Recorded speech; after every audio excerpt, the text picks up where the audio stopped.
Miss Duke, Caroline here. So for this project, I decided to take a non-traditional approach in that I used a chicken for the representation of Yorick in my video. And I made this decision because I felt that using something that had been alive before, even though it was a chicken, was a good way to represent how Hamlet felt finding something that had been alive and that he felt that he could relate to, and understanding that it had lived and that he had died, and and how that related to the cycle of life and death. So I used that chicken because in on a seminar last week, we were talking about environmental issues and about how basically how unenvironmentally friendly it is to eat a lot of meat. So I've been thinking about less meat consumption and then also just like being sympathetic to animals. I don't know. So that's why I decided to use a chicken. So in the beginning of the video, you'll see me in Calandros, and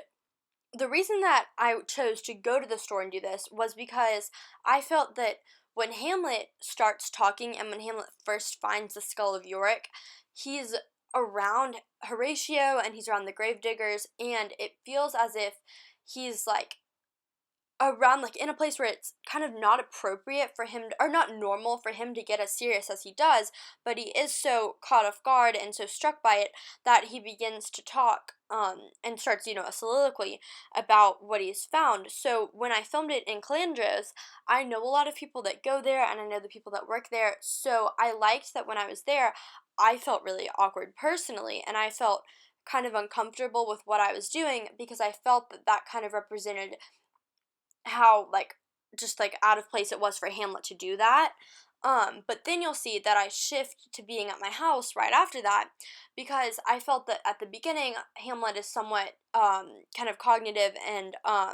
of the people that are around him, but then after that he really like kind of draws into himself and he's being very reflective, although he is speaking to Horatio. So after that you'll see me in my house, and I chose to turn off the lights in my kitchen, even though you could still see some light coming in, just to show how dark and kind of dank the setting was. And then I'm wearing just a plain black jacket because I didn't have any costumes that would do justice to the traditional costumes of Hamlet, but I felt that